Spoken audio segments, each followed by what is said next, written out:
Who do I call if it ain't you? Tell me who to call if it ain't you.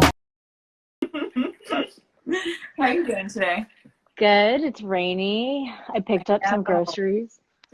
You went grocery shopping? Like every time you go grocery shopping, it's like in Handmaid's Tale, where you're like, yeah, you're like,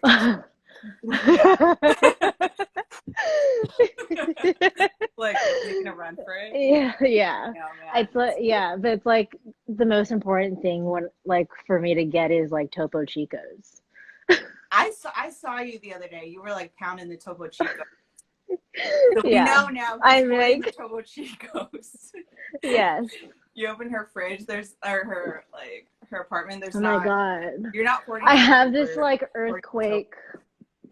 So like there was an earthquake that happened in LA a few months ago, and I like live in downtown, and I'm like on a high floor, and like the whole building was shaking. I freaked the fuck out, and it was like, oh, I gotta like stack up on shit. So this is like my earthquake emergency stack. Okay. So you're already ready for this. I'm kind of. Yeah. Kind of. Nice. That's good. Better safe than sorry for sure. Yeah. Cool. So I think we should just get into it. Hey everyone tuning in. Thanks for tuning in today, Friday, the last day. I'm hanging out with my homie Christine Yuan. There she is. She's stretching. Yeah. Can you get my leg that high? Yeah. So Christine is a badass person. I've known her for a minute, and I've definitely seen you grow from like the beginnings of college days to where you are now. And she's a film director. She's a Taiwanese-American Emmy-award winning director who directs commercials, music videos, short films, and documentaries. She has worked with 88 Rising, Vice, Reebok, Summer Walker.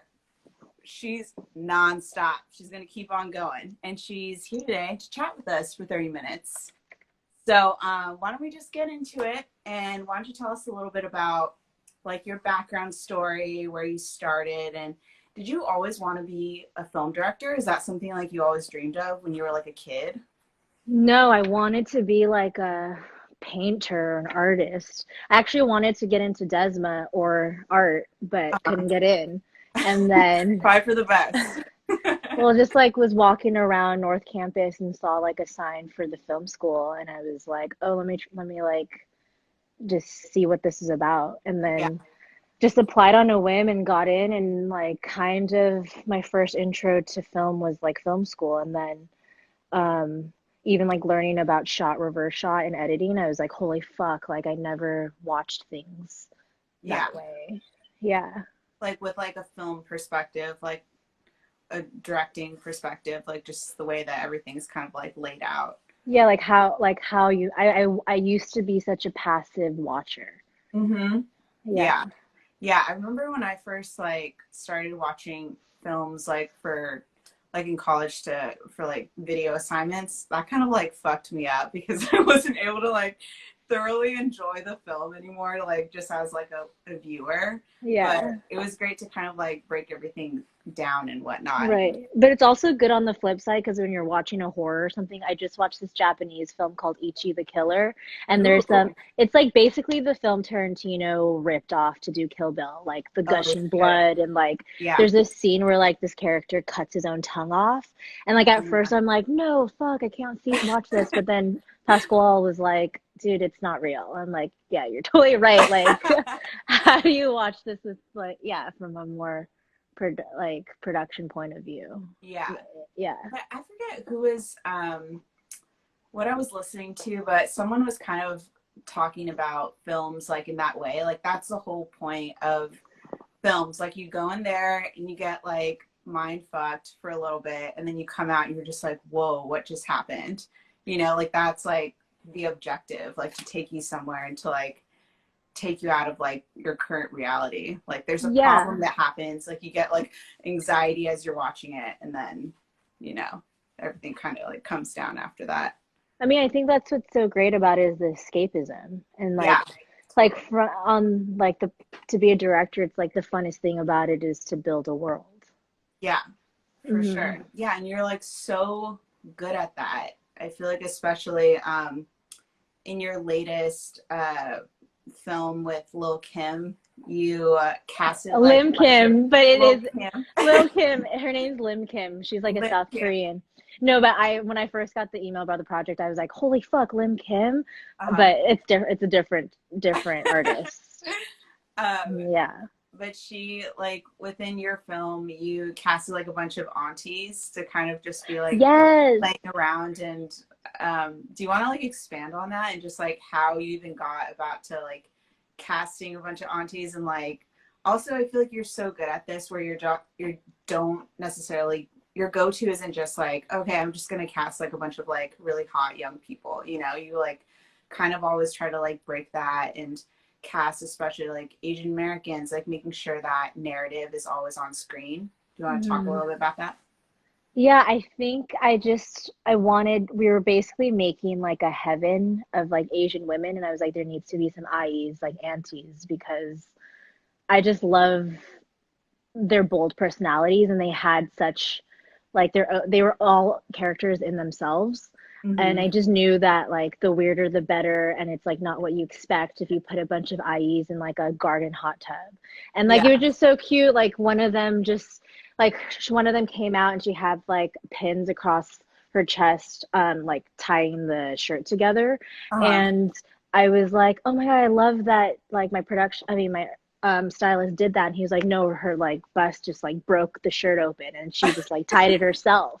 And I was like, I was just like, it's just like these older Chinese women who take charge of what they see around them, and they kind of like have their own hand of like, oh, I'm gonna be part of this. Right. But no, I actually was like really inspired by the women in Edward Scissorhands. Like, oh really? Whoa. Yeah, just like like the women around the neighborhood. I was like, I want to create this like vibe in that music video for that scene.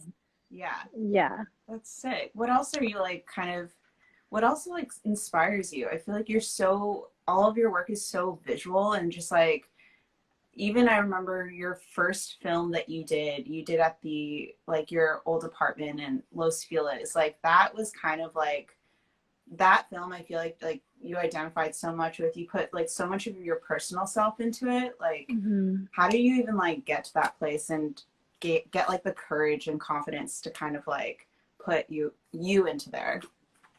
I feel like it comes down to, I had this epiphany, I think like a year ago, where like I grew up Chinese-American in Pasadena in Southern California, and like this dual identity that you carry as like a first generation immigrant.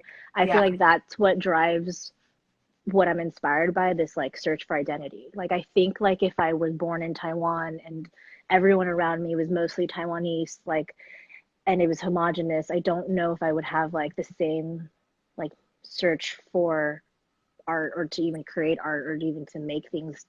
I don't know if I would have such a need to express myself. But I feel like my need of expressing myself comes from like an identity crisis. Yeah, totally. Yeah, no, that makes sense. Yeah. Do you think that's also like why you've gravitated towards like representing all these like Asian narratives, and like why is that like something that you knew you wanted to eventually do, or is it just like how are you going about this? Because I feel like you've kind of like, I think it's been like largely organic, and it's been like more exploratory. It's like, this is just like the things that I'm genuinely interested in, is like I like seeing Asian faces on screen when I'm filming them. Like I feel that's just like what I like I gravitate towards that. And yeah, I think it's all just like a mirror for myself. Yeah. No, I think that makes sense, like, especially like growing up, like we didn't really see and have like that much I guess diversity like on screen. So nowadays it's just like, I think it's amazing for you to even like open up beyond just like Crazy Rich Asians, like you're just like, yo, there's so many like cultures and like different pockets to Asia. Asia's like fucking huge. So it's like, I know. just to like even just tap into like a couple of those different pockets has been like, you know, I really think it's cool. interesting because it's like Asian cinema has been around. It has made like such dope shit, and then like Asian American media is like a lot smaller than that. That's like a very narrow lane that is just, I think, like this year, last year, like seeing some light.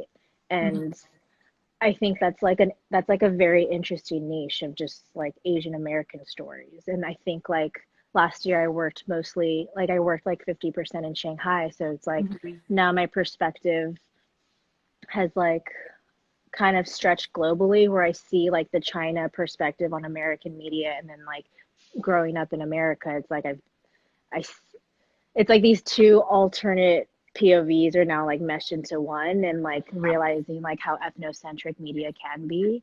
Yeah. Um, I don't know, it's just interesting. Yeah. Yeah. It definitely gives you like a global perspective on everything. Yeah, and like how do you like be a bridge? Yeah. But it's not like I came out to try to be a bridge. It's just sort of because of like my background and what I'm interested in, and like being like bicultural, it you kind of become a bridge Yeah. Just by naturally. being like you. Yeah. Also wanted to mention if anyone has any questions for Christine, feel free to comment on that. Jupe Jupe says first gen Asian creative pride. Woo woo. Yeah. So yeah, let us know if you have any questions. Any budding filmmakers that want to ask anything.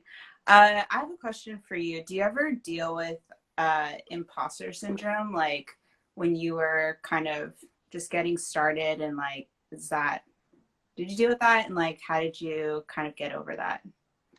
Yes, I think there's imposter syndrome at every step of the way. Like when Yeah. I first was trying to be a director, but like couldn't like didn't know how to make money off of that, and just being Mm-hmm. like, all right, well, I am a director, but like, okay, how do I get from point A to point B? And then Yeah.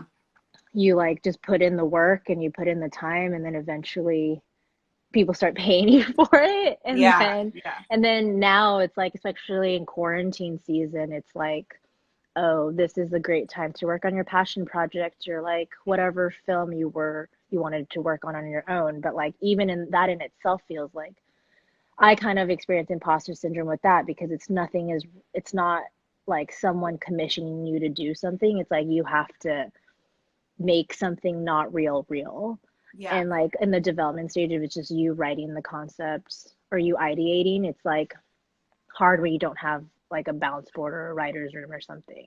So it's Right. like you're kind of taking this idea and you're like, well, this could be real. But Yeah. like when you slowly go down like the pre-pro, when you start involving people, that's how things become real, I think. Aha. Yeah.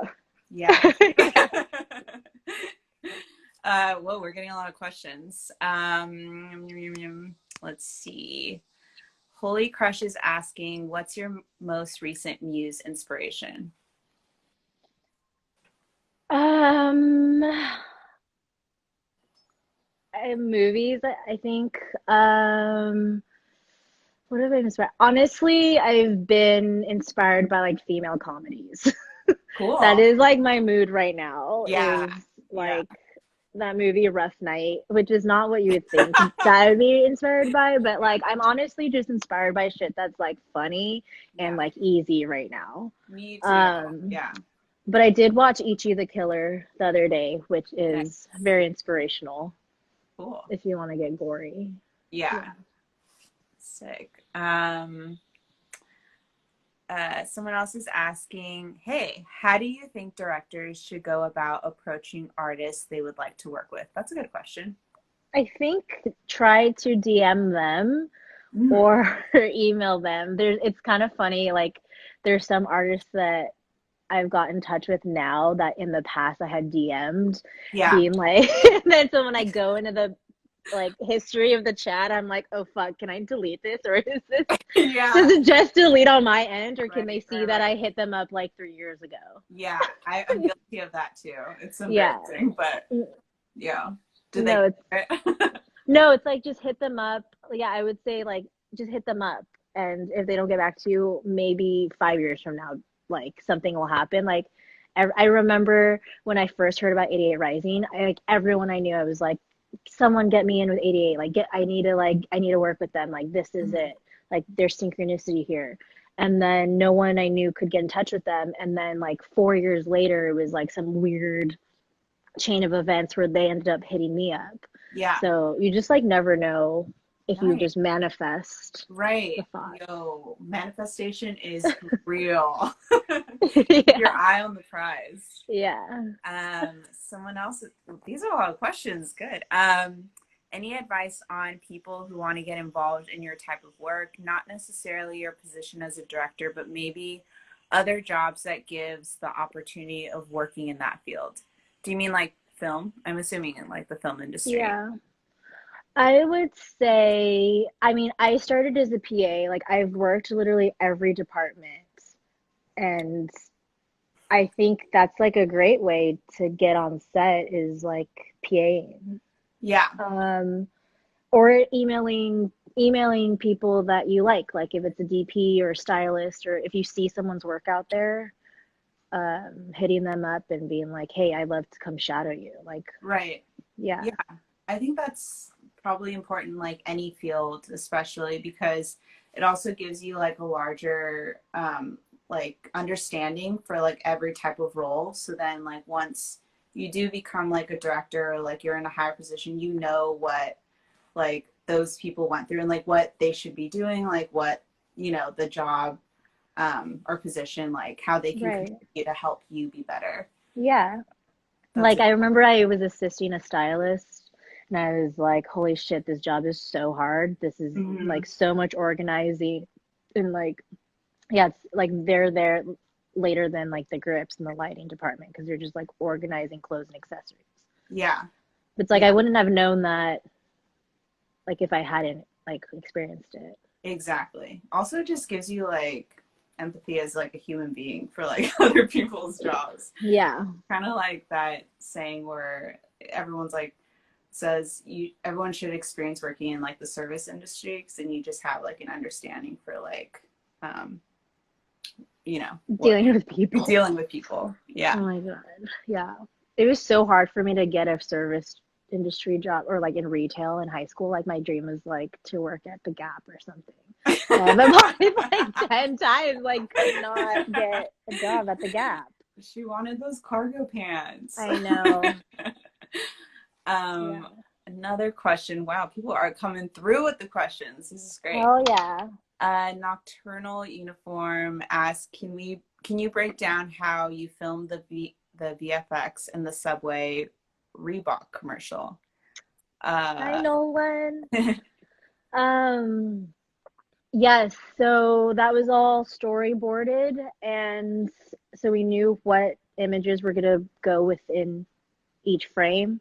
Like we knew the transitions beforehand, and then we just covered, like if the image was gonna come out of a briefcase, we would cover the briefcase with like green screen or the poster with green screen. And then our VFX artist Ryan Game did like such a good job masking that and making it feel like a seamless transition through the whole film. But basically, yeah, outlining the transitions beforehand through storyboarding and then just covering up the space, whatever the image was going to come out of with green screen. Nice. Yo, Yeah. that green screen. That green screen, I don't know, it's like From the actually early was, like, days to, you know, Reebok commercials, it's so Yeah. strong. It was actually like way more DIY than you would have thought. It was Really? just like, That's so funny. I mean, we shot that in a subway in China. It was like an 18-hour day. It was hot as fuck. It was last summer. And it was just like something, I was like, any more green construction paper? Yeah. I love that though. Sometimes Yeah. like even when you get big projects, you still gotta, you know, rely on that DIY. Dude, yeah, there's a DIY mentality through like this whole thing. Yeah, I feel like Yeah. that's good. Yeah. Let's see. More questions. Let's see. Joop Joop. I'm working on producing a short film with an all Asian cast and crew in Portland. Do you have any tips on how to get support from fellow Asian filmmakers? Maybe that ties into like DMing, like, Yeah, I think like reaching out and just like sometimes I'll get emails from people being like, this is what I'm working on. And like, it's just cool to kind of see what people are doing in the community. I don't know if there's not really like a forum or a hub or anything that I'm like signing on to, but I would just say yeah. reaching out like actually does a lot. Like a lot of the DPs I work with, I we like met over coffee. Like they like hit me up on DM, and then like yeah, now it like turns into things. Nice. Hmm. Coffee break.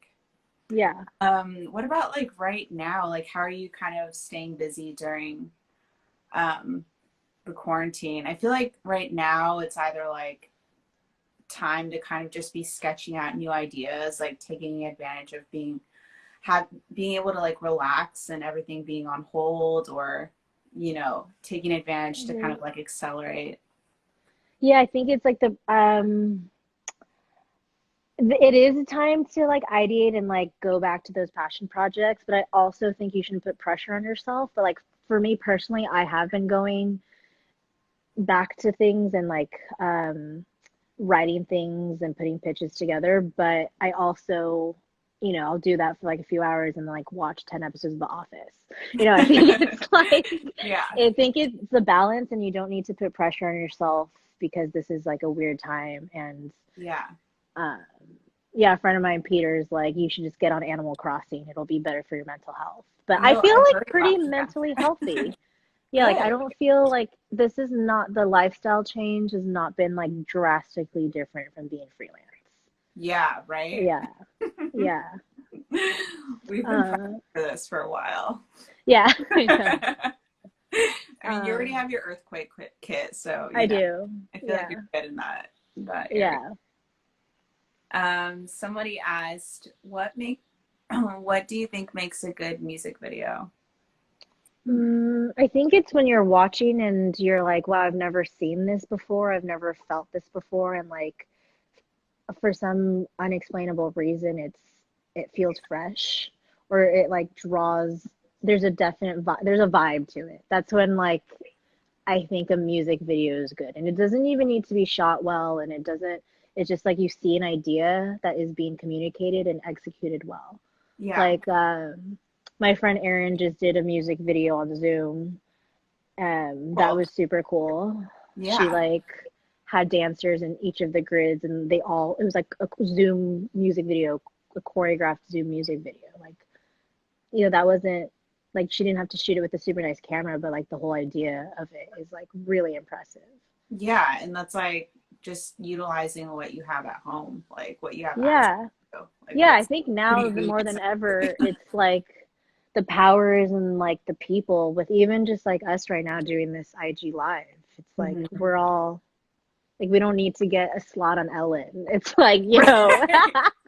like that's why when I was seeing Miley Cyrus doing her talk show, Bright Minded, I was Yeah, like, this is genius. this She's is the genius. format. Yeah, Yeah, I it's think like that's yeah. yeah, I think like Feels right like now what's happening is like a deep cleansing and mhm. like, you know, a reconfiguration of systems. Maybe Right. lots of like middlemen will be cut out, or a lot of bullshit will be cut out, Yeah. hopefully. And this is like a deep cleanse that's going on. Yeah, it also feels like everything's on like the same playing field, which is like I've never had this feeling before in my entire life. Just feeling like things are possible. Um, you have access to everything, the same access that celebrities have, you have access to. So that's a pretty cool feeling to me for sure. Yeah. Um, It's like a reset, and it feels for the first fucking time that there's space.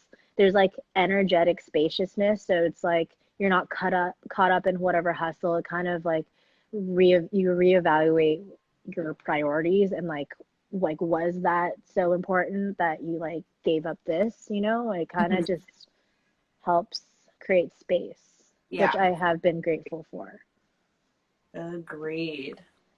Um, what about in terms of when you get stuck coming up with ideas, or like um, Not writer's Mm, that is that a thing for directors getting like writer's block? yes, Director's I block? think if it depends on what it is, but if it's for a music video, if I'm getting stuck on an idea for a music video, then I'm like, okay, this track isn't right for me.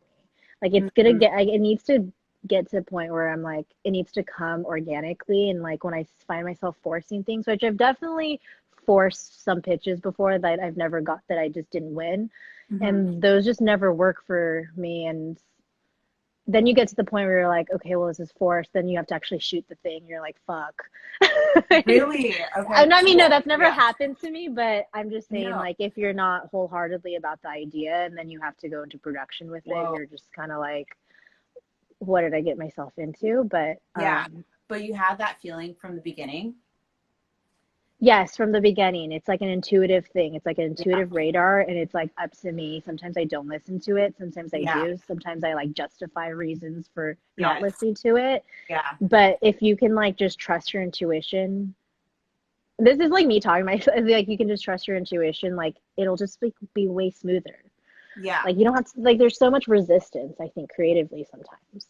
Right. I feel that. I've definitely said yes to a lot of things, and then I know deep down, like in my gut, that it's not the right thing for me. And then later on, I discover that, it really wasn't the right thing for me. I should have Yeah. Yeah, said Christelle's definitely. like, it's like a bad relationship. Yeah. Yeah. Yeah. Exactly. Um, When hitting artists over DMs, how do DMs look like? Like, yo, fam, let's build. Like, yo, let's work. There's like a DM I went to, like my, yeah, yeah. I don't know. I like always cringe when I look back at the DMs. Okay, this is actually good advice. Make it short and concise. Like when people hit me up on emails and it's like 3 fucking paragraphs and all Mhm. this shit, it's like, Mhm. I just hit me up with 2 lines. I will probably respond. Another Yeah. aha moment, yo. I hope you're Yes. taking notes. That's a good Short one. and concise, That's a good one for to the sure. point. Yeah, I like Yeah. that. Yo, you guys, we're running out of time. Any more questions? Let's see. Let's see. Um, what about just like any other general advice that you would give to female Um, filmmakers that are looking to? I would say like you have like the right to know the right that you belong in the room, and that like you should get the job, and like anyone coming to you doubting your credentials or whatever, like don't ever let it make you feel small. It's like I'm kind of not like I'm like balancing that now as I like move into other ventures, is like Mhm. getting into rooms where the gatekeepers are still like, I think this diversity initiative is like beautiful and amazing and absolutely necessary, but like behind the scenes the gatekeepers are still like white males, and it's like they Yeah. still have a perspective and they're still going to question your perspective because either A, nothing like this has been seen before, or Mhm. B, they just don't get it. But instead of telling them like, oh, you don't get it because you're different than me, it's like, this is the reason why we should be showing these stories, or we should be Right. letting other people into these rooms. Right. Yeah. Yeah. And you were hired for a reason, so you deserve to be there. That's your job. Mm-hmm. That's super important. What was your first ever freelance Yeah. project? I think like the first, it was like a music video for Ari. But that was like me paying him to make a music video. I don't know, freelance. I think it may have been like some photo shoot for HEYSISWORLD or some shit where I had to shoot these bottle service girls at One Oak. That's cool. That's cool. Yeah. No, it was cool. Yeah. I was like respect. Yeah. Yeah. Nice. What sort of pre-production tools or documents has a DP brought to the table that surprised you and worked well? It's a very articulate question. Honestly, I don't know if like any of the DPs I've worked with have brought tools. I mean, they're great. No, they're great. Thank God for them. I think it's like less for me about like the tools and more about a vibe. Yeah. And like if they just get what I'm saying and what our communication style is like if I can just say it once and they feel me and they get me and I don't have to like they get my references or we can like Right. share references and Right. Or you don't have to waste time like convincing them. right. I did have a DP send me a batch of folders before a project being like, what do you like and what do you not like? Mm-hmm. That was really helpful, I thought, because then that forms a visual style, visual, like a communication of visual language that we could both like vibe off of. Nice. Mm-hmm. Cool. Christelle said more about the person than the tools. That's yes. Yeah, for sure. I think that's kind of an overall, I always felt I got hired because, you know, like I was just down and people like to hire you because they know that you're willing to learn. So even if you don't have all the tools, then, but you have that energy and the will to learn along the way and to take chances and be risky, then you're probably going to get hired. Yeah, gotta be ballsy, I think. Yeah, exactly. Mm-hmm. We're almost out of time, but let's take one more question. Okay. Let's see. How did you get your name out there as a director? How did you get people to see your work? So I think I don't know if this will still stand true today because I think the climate on the internet's a little different, but I would just mad email like Dazed or ID or Nowness and like try to secure some type of premiere for like the video I was trying to put out. And I mean, a lot of that was met with rejection, and then you just kind of put it out and then you see what happens. But I think I made a really active effort to contact media outlets in the beginning. Yeah. But now it's kind of different. I don't know if that's still like the vibe now. I think, yeah. I think there's always like, what I've learned is that nothing's ever going to fall into your lap without you kind of putting yourself out there, whether it's through media outlets, whether it's through Instagram, or just telling people in person like what you're about and what kind of work you're available for. So I definitely think that still holds true. You got to put yourself out there, whether it's just telling a new person what you do or just being really open about it on your Instagram. Yeah. And like, for real, it's like the people that you reach out to, you don't know when they'll come back around. Like there was a producer I worked with, and then I saw in my emails that I had hit her up like a year before we started working together. And I was like, oh, that's funny how that works. Yeah. So, yeah. You never know. Never know. No. You never know. All right, y'all. I think we're at the end of this, but thank you so much, Christine. Thanks. Time out of your day. This was awesome. Yeah, this was fun. With you. I know. I was like getting ready for my cam girl experience. Yeah, and you're like. Yeah. All right. I love you. I'll talk to you later. Bye. Bye.